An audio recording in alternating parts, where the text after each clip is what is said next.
সুপ্রিয় দর্শক বন্ধু, মানুষ হওয়ার সহজ পাঠ এই অনুষ্ঠানের অষ্টদশ পর্বে আপনাকে স্বাগত জানাই। একজন মানব শিশু কিভাবে মানুষের মতো মানুষ হয়ে উঠবে তারই বৈজ্ঞানিক বিশ্লেষণ ও আলোচনা নিয়ে আমাদের এই ধারাবাহিক অনুষ্ঠান।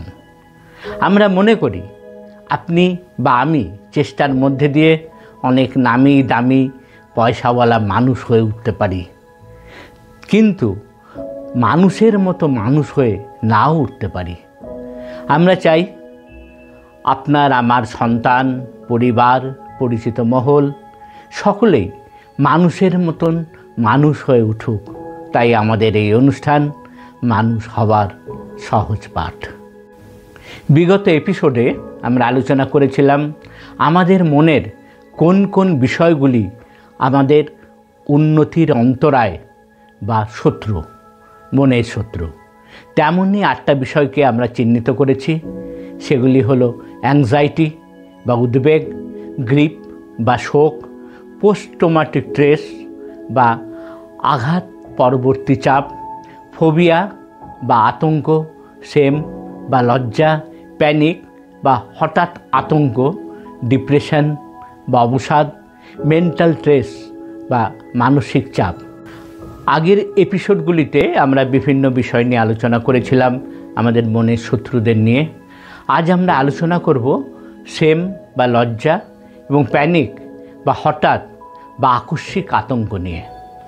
বা লজ্জা, এই যে লজ্জা ভাব মনের মধ্যে আমাদের অনেকের থাকে, সেগুলো কিন্তু মানসিক স্বাস্থ্যের উপরে গভীর এবং কখনো কখনো ক্ষতিকারক প্রভাব ফেলে।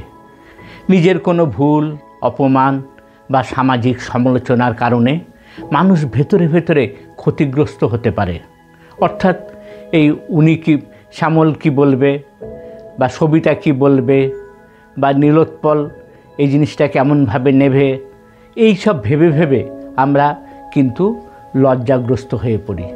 অতিরিক্ত লজ্জা কিন্তু আত্মবিশ্বাসটাকে কমিয়ে দেয় এবং ব্যক্তি যার মধ্যে অতিরিক্ত এই লজ্জা থাকে সেও কিন্তু নিজেকে অযোগ্য বা তুচ্ছ মনে করতে শুরু করে।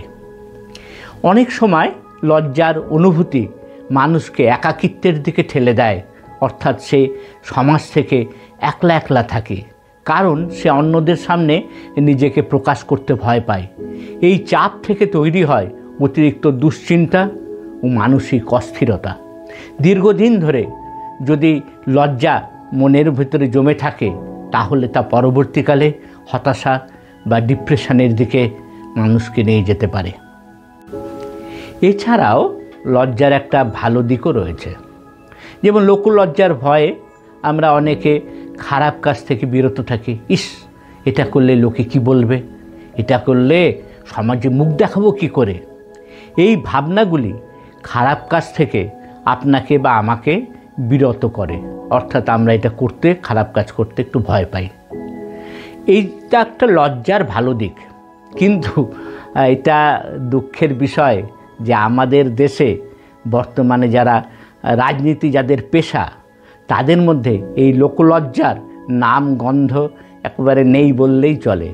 তো এটা আমাদের সমাজের মধ্যে, আমাদের দেশের পক্ষে, আমাদের রাজ্যের পক্ষে এটা কিন্তু একটা খারাপ প্রভাব ফেলে। লজ্জা বা শেমের পরে আমরা এবার আলোচনা করব প্যানিক বা হঠাৎ আতঙ্ক নিয়ে।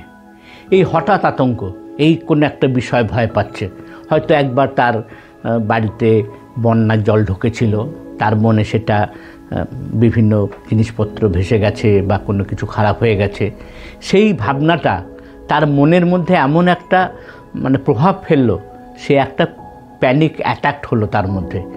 এটা মানসিক স্বাস্থ্যের উপরে তীব্র এবং তাৎক্ষণিক প্রভাব ফেলে। হঠাৎ ভয়ের অনুভূতি শরীর বা মনে এমন প্রতিক্রিয়া সৃষ্টি করে যা নিয়ন্ত্রণ করা কঠিন হয়ে পড়ে।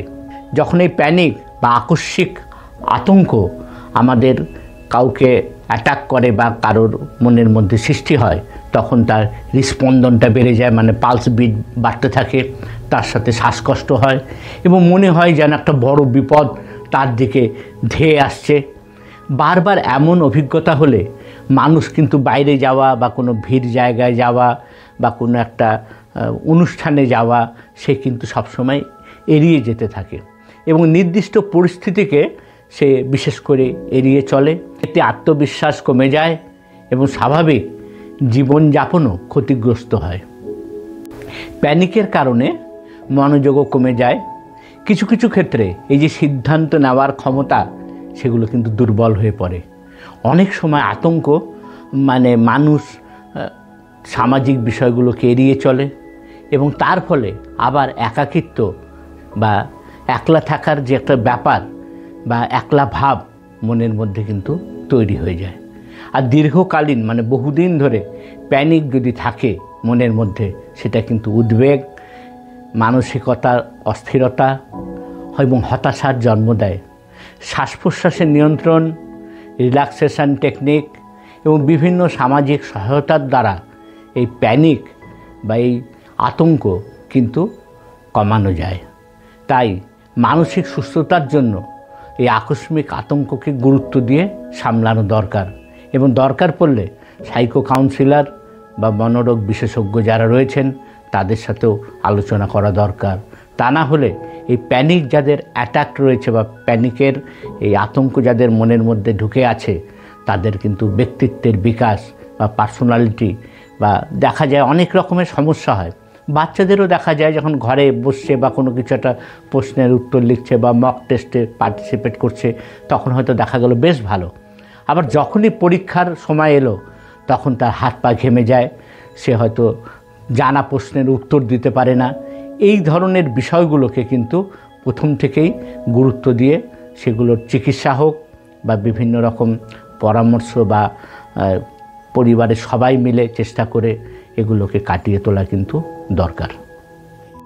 সুপ্রিয় দর্শক বন্ধু, আমরা আলোচনা করছিলাম মানুষ হওয়ার সহজ পাঠে। আমরা মনের বিভিন্ন শত্রুদের নিয়ে এখন আমরা আলোচনা করছি।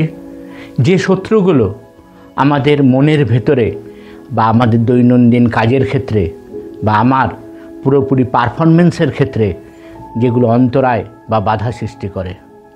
এরপরে আমরা আবার আলোচনা করব কোন কোন বিষয়গুলো মানুষের মনের বন্ধু হয়ে আছে এবং কোন কোন বিষয় আমাদের উন্নতির ক্ষেত্রে একটা সিঁড়ির মতো কাজ করে। এই মানুষ হওয়ার সহজ পাঠ, এটা হচ্ছে এমনই একটা বিষয় যেটা সবার ক্ষেত্রেই কিন্তু এটা প্রয়োজনীয়। সে ধনী হোক, দরিদ্র হোক, সে যে ভাষাভাষীর মানুষ হোক, যে ধর্মের মানুষ হোক, কেউ যদি মানুষ হওয়ার সহজ পাঠ ভালো করে অনুশীলন করে বা আপনারা যারা দেখছেন তারা, আমরা আশা করব আমাদের এই দীর্ঘদিনের গবেষণার যে ফল সেগুলো আপনারা ভালোভাবে উপভোগ করবেন। আপনাদের মনে যদি কোনো প্রশ্ন থাকে সরাসরি আমাদের কমেন্টস বক্সে লিখবেন, আপনাদের পরামর্শ আমাদের জানাবেন। প্রতি সোম, বুধ ও শুক্রবার আমরা এই বিষয়টি নিয়ে নতুন নতুন বিষয় নিয়ে নতুন নতুন আঙ্গিকে আপনাদের কাছে আসব।